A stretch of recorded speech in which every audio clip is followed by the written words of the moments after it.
Hello, this is Carrier again, and I finally have my eraser video. So I finally have my video on the different kinds of erasers, how to use them, and what different ones are able to do. So there are a number of different kinds of erasers.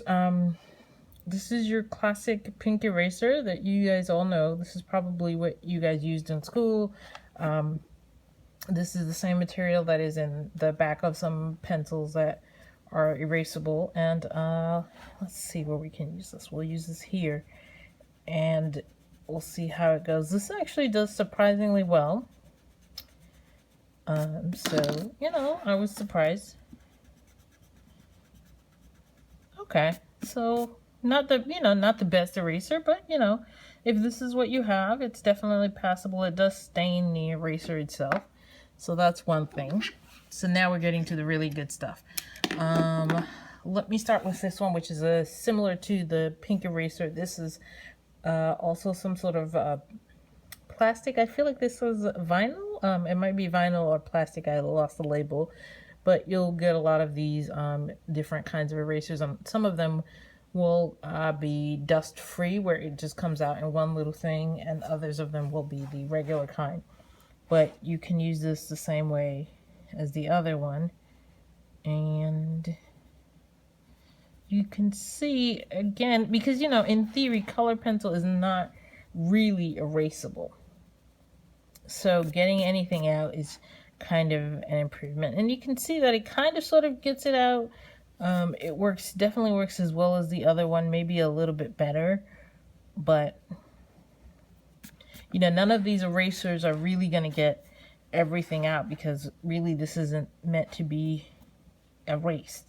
They do have some erasable color pencils, but most of this is to make minor corrections, and also to do some backgrounds, or maybe if you want to do a reducing effect. You can see that this eraser stains, and it's also not dust free, as you can see from all this dust here. So those are the two basic eraser kinds, but not really the ones that most people use. Most people will use this, which is a kneadable eraser, and this eraser is really cool because you can shape it. So I've had this one for a little bit, so you can shape it to get the exact shape you want. So let's say I wanted to erase just the middle of some of these.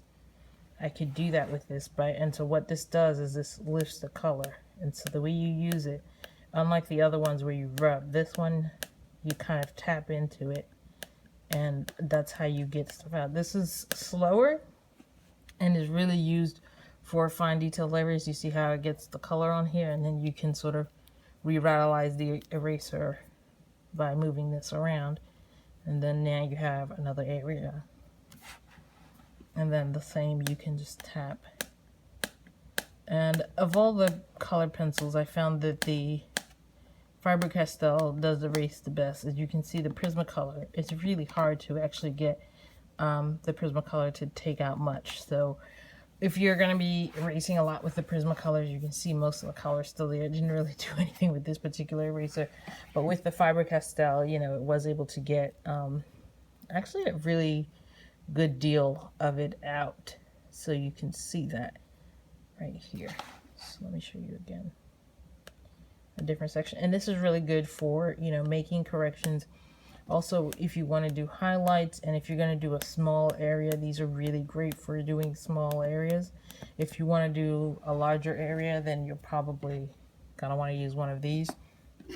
And then finally, we have the battery-powered eraser. Now, I saw these before I got this, and I was like, why in the world would anyone want a battery-powered eraser? Well, I'm going to show you what this eraser lets you do that I think is really spectacular. Is it lets you, and it's loud too. I think this takes like 2 AAAs or something like that. This one runs about $10 to $15, but there's a different model from a different company that's like $50. I don't think you need that for adult coloring books. But for this, what this does is this lets you get in there and do this fine detail erasing. So what you do here, you can see, and it does actually a really good job. So you can see how fine how clear and specific that is. And if I wanted to make an even smaller dash, I could. So if you see how you can get, so you can use this to make that way. I'm not sure how well. Oh, it even works on the Prismacolor, which is great because as you saw with the Prismacolor, not much wants to get out. But you can see that. I mean, that's part of the benefit of having the Faber Castell, is you can see how much comes out. Even though again, they're not supposed to be erasable, but even here you can use that. This is the one I use the most. So let me show you really quickly how you can just.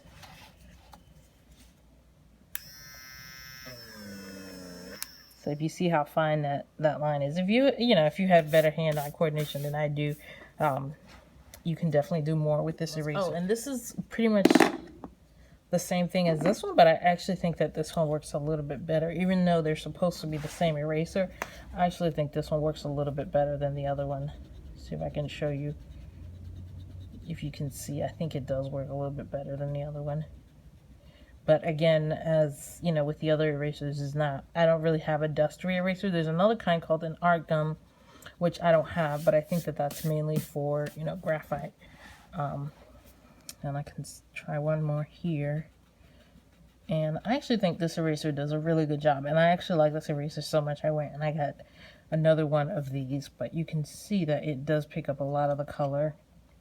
The other thing that I really like about this one is this one doesn't, the others will flatten a tooth because you have to press down on it to get it to clean up. But with this kneaded eraser, there's no flattening of the tooth. So since you're not flattening the tooth, even though it's a very slow process, by not rubbing it and by just tapping it to get this color out, and you can actually be able to go back in and still lay down as many layers. Whereas with this, you can even feel it, that you feel like the tooth is flattened and you feel like this paper is not going to take as many layers, because it won't take as many layers once you do that. So anyway, this is a breakdown of the different erasers. This is by far the cheapest. I think this big piece cost me like $2 for this big giant chunk. This one was, I think maybe $4 or $5, and this was definitely slightly over $10, but less than 15. So anyway, these are the different erasers. I hope you liked this video, and I hope you will subscribe to my channel and watch some of my other videos. Thank you, and have a great day.